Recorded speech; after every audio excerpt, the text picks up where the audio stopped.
네, 신종 코로나 23번째 환자인 중국인 관광객의 동선이 제한적으로만 공개되면서 지역 주민들의 불안이 이어지고 있습니다.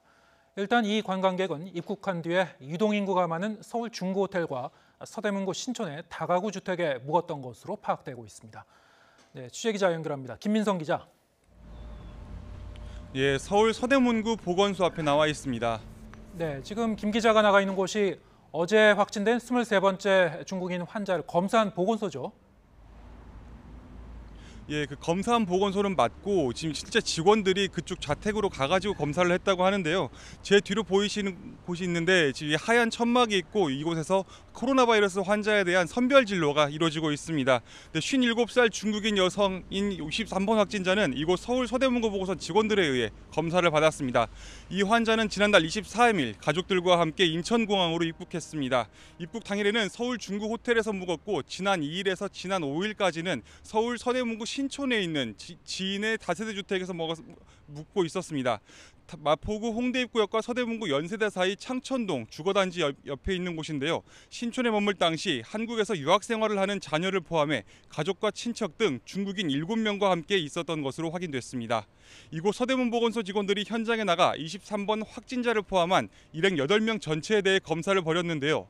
23번째 확진자는 국립중앙의료원에 입원했고 나머지 7명은 모두 음성 판정이 나와 해당 주택에서 자가 격리된 상태입니다.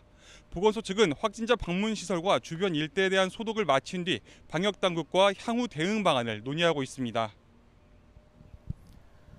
네, 지금 동선이 구체적으로 공개되지는 않고 있는 모양인데요. 만약 2주 동안 서울 시내 곳곳을 돌아다녔다면 지역사회 전파 위험이 더 커졌을 수도 있겠습니다. 예, 그렇습니다. 23번 확진자는 입국 이후 소재 불명으로 분류돼서 서울 시내 곳곳을 다닌 것으로 파악되고 있습니다.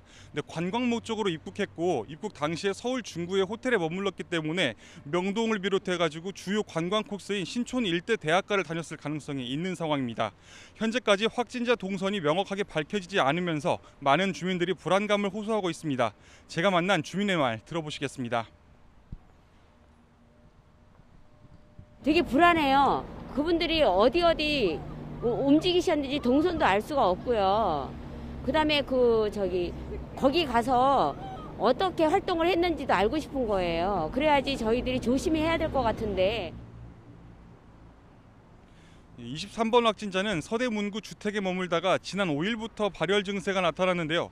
그러자 1339로 신고했고 이어 서대문 보건소 직원이 숙소를 방문했습니다. 입국 당시에는 발열이나 기침 같은 의심 증상이 나타나지 않았기 때문에 공항을 그냥 통과한 것으로 보입니다. 정은경 중앙방역대책본부장은 이 환자가 이미 감염된 상태로 와서 그 이후에 발병했을 가능성이 높다고 설명했습니다. 어제 방역당국은 우한 입국자 전수조사 대상자 1,605명 가운데 연락이 닿지 않은 사람이 29명으로 모두 외국인 입국자라고 밝혔습니다. 이제 관건은 이들 29명 전원을 증상이 나타나기 전에 찾을 수 있을 것인가입니다. 보건당국은 신종 코로나의 잠복기를 최대 14일로 보고 있습니다. 우한발 입국자들이 마지막으로 국내에 들어온 지난달 26일을 기준으로 하면 오는 9일이 잠복기 종료 시점인 셈입니다. 때문에 이번 주말까지가 지역사회 대량 전파를 차단할 고비가 될 것으로 보입니다. 지금까지 서울 서대문 보건소에서 YTN 김민성입니다.